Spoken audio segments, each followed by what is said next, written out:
Oke, selamat malam. Assalamualaikum warahmatullahi wabarakatuh. Berjumpa dengan Mas Bro Tegal.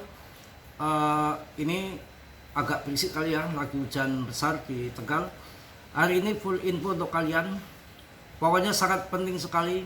PP akan to the moon di tahun depan, tahun 2026. Dan diprediksi ugal-ugalan kenaikannya. Dan ini sangat ramai sekali. Ada dari Grayscale, dari Galaxy Digital, ada dari Arthur Hayes. Pokoknya akan FOMO besar-besaran di tahun 2026. Tapi di sini ada yang menarik, kalian hati-hati jangan sampai kena tikung. Mulai akan difomokan, mulai akan diberitakan yang menggila banget. Sedikit saya akan singgung mengenai PP dulu sebelum saya akan kasih info, yaitu tentang bagaimana strategi yang penting untuk tahun 2026 ini, termasuk tahun yang gawat. Kalau sampai telat TP, kalian akan jadi korban dan bisa-bisa akan sangkut sangat dalam, ya, akan sangkut sangat dalam. Sedikit saya akan singgung mengenai PP untuk kalian sebelum akan saya bahas kegawatan ini. PP Anda harus tahu, ya, bagaimana setiap musim altcoin terjadi. Ketika semua orang kehilangan harapan dan hanya berharap semuanya akan berakhir atau terus turun, hampir 90% orang telah menjual aset mereka. Siapapun yang masih memegang atau membeli pada harga saat ini, kalian benar-benar memahami cara kerja kripto. PP akan segera mengalami rally besar-besaran dan saya harap semuanya orang siap untuk ikut serta dalam pesta bull run tahun depan. Kita harus hati-hati di sini, tapi namun demikian kalian tetap dior, riset sendiri, dan Mas Bro tidak bertanggung jawab atas kerugian kalian. Semua kerugian ditanggung masing-masing, ya. Kita sudah besar, sudah gede, dan sudah memilih kripto. Ini yang pertama adalah 7 fakta Grayscale prediksi pasar kripto bisa melonjak sampai 1000 kali hingga tahun 2030. Artinya apa? Dari pihak Grayscale, dari Galaxy Digital, dari Arthur Hayes, dari Wall Street, banyak sekali yang sekarang memfomokan, memberi narasi bahwa sampai tahun 2027 akan naik 1000 kali. BTC akan naik 4 miliar lebih. Pokoknya lagi difomokan. Ini strategi, kawan. Ini adalah game. Yang benar menurut dari Wall Street itu sampai hanya bulan 4 di tahun depan.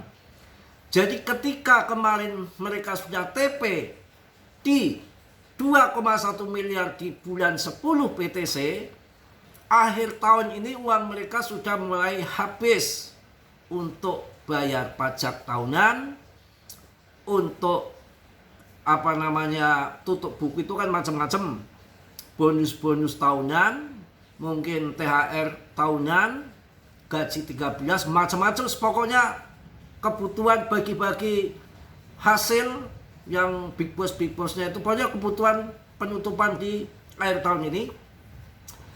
Otomatis mereka sudah ketagihan. Uang yang mereka gunakan untuk menutupi semua kebutuhan kemarin itu kan, untuk pemain kripto kan tentunya ya dari 2,1 M sekarang 1,4 M, yang mana turunnya sampai sekitar 600-an juta BTC. Artinya kan mereka kan banyak jual aset ini, dan mereka sudah gatel lagi, ingin mendapatkan cuan yang kedua. Jelas ingin ketagihan, serakah lagi.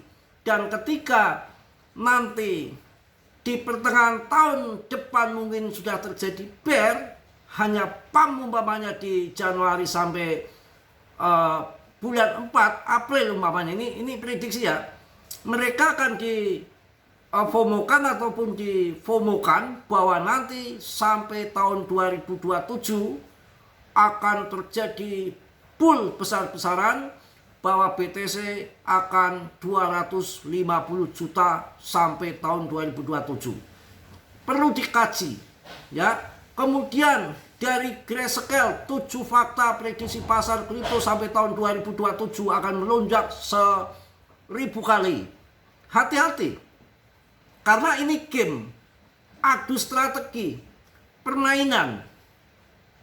Ini orang-orang yang nggak bisa ngerti, memahami, ataupun bahwa ini tuh game strategi, adu kelicikan, bahwa kalau kalian nggak bisa membaca market, nggak membaca market, ya bahaya. Dan kita harus perlu gabungkan dengan fundamen.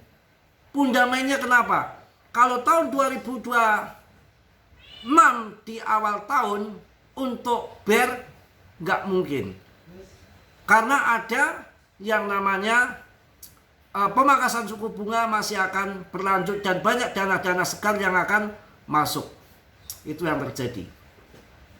Kemudian kalau tahun 2026 juga pemangkasan suku bunga masih berlanjut, artinya mungkin sampai pertengahan tahun masih terjadi bull yang besar dan yang puncaknya sebelum bear. Kalau mereka menggiring narasi sampai tahun 2027 untuk puncaknya, ini jelas bahaya. 1 tahun menjelang halving BTC biasanya bear. Tahun 2028 di bulan 4 kan halving BTC kembali. Kemudian di tahun 2026, dari kemarin tahun 2025 sampai tahun 2026 itu masih pemangkasan suku bunga. Yang jelas inflasi akan terjadi. Dan tahun 2027 otomatis Fed akan naikkan suku bunga. Kalau sudah dinaikkan suku bunga, apa yang terjadi? Yang dana-dana mereka pinjam akan buru-buru cepat dikembalikan. Fed akan menarik lagi keuangannya. Karena apa? Kalau nggak cepat dikembalikan, bunganya buru-buru naik. Kan pemangkasan suku bunga kan nggak sekali. Menaikkan suku bunga kan nggak sekali, terus naik. Itu yang bahaya. Jadi ini game strategi, hati-hati. Kalau nanti kuartal 1 sudah pada cuan, sudah pada nggak sangkut, sikat dulu. Jangan sampai nunggu tahun 2027, bahaya. Tahun 2026 itu pun diperkirakan paling banter sampai Juni, mungkin Juni. Paling banter Juni-Juli. Kalau prediksi saya kuartal 1 saya udah paling sampai Maret kan April. Kalau saya April harus sudah keluar untuk tahun depan ini. Jadi ini saya rasa sebelum terjadi bear tahun 2027 mereka akan dibikin bull dulu untuk mencari cuan yang kedua. Mereka ujung-ujungnya strategi mencari uang ya. Oke, saya lanjut untuk 7 fakta Grayscale prediksi pasar kripto bisa melonjak sampai 1000 kali hingga tahun 2027. Ini memang di dasar satu dasar prediksi 1000 kali menurut Grayscale, ya memang ada dasarnya dia. Grayscale menyatakan bahwa tokenisasi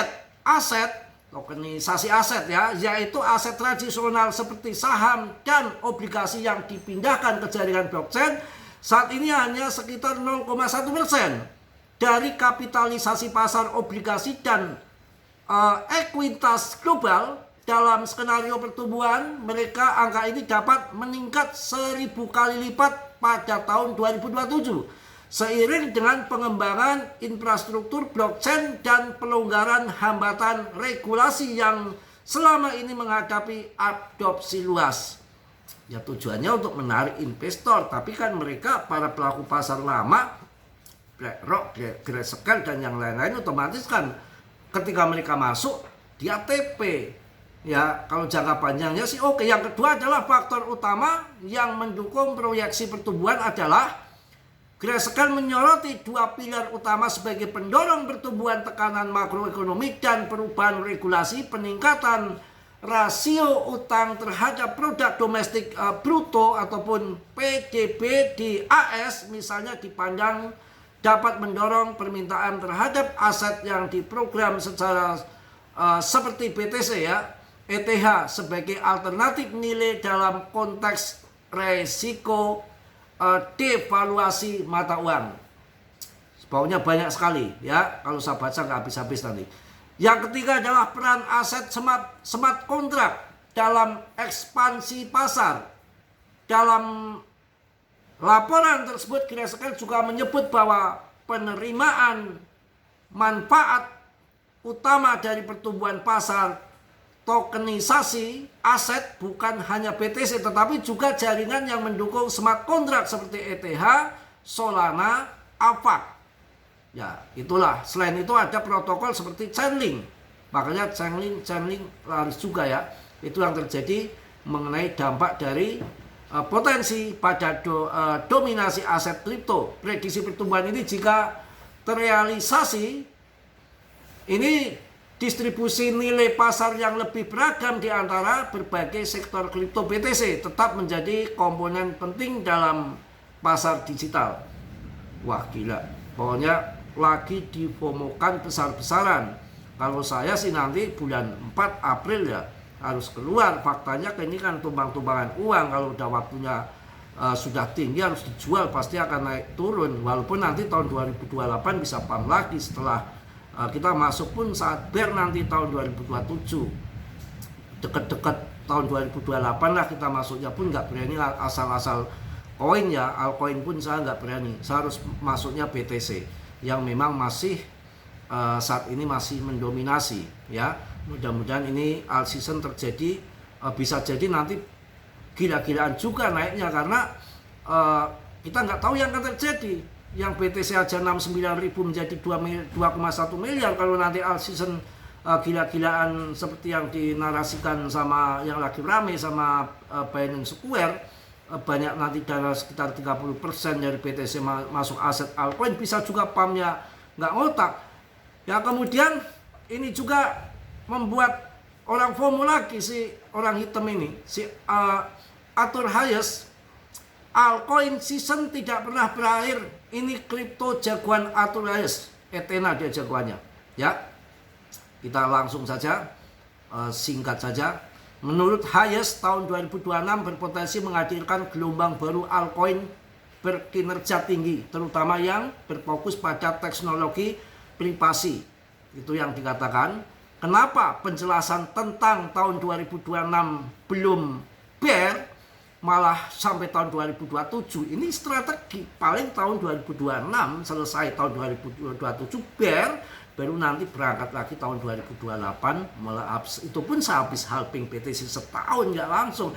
Begitu halving BTC kalian masuk aja sederhana saja ya, nanti setelah halving 1 tahun itu baru akan berdampak ya. Penjelasan tentang manajemen oleh Fed mengapa akan pump tahun 2026 selain membahas altcoin, juga menyinggung kebijakan moneter dan penggunaan instrumen manajemen ataupun RMP oleh Fed, oleh The Fed ya. Meskipun istilah ini tidak disebut sebagai quantitative easing ataupun QE, mekanisme yang memiliki tujuan yang sama, yaitu menambah likuiditas atau menyuntikkan uang ke dalam sistem keuangan. Menurut Hayes, Fed diam-diam telah mulai mengalirkan sekitar 40 miliar dolar ke pasar melalui program RMP ya, guna menopang pasar obligasi pemerintah AS Treasury. Hayes menilai langkah seperti ini sering diremehkan oleh pelaku pasar, padahal strategi tersebut memungkinkan Fed untuk menyalurkan likuiditas ke sektor-sektor penting tanpa menimbulkan kontroversi politik. Tujuan dari pendekatan diam-diam ini adalah menjaga kepercayaan terhadap aset seperti BTC yang menurut Hayes sangat sensitif terhadap perubahan likuiditas dolar AS.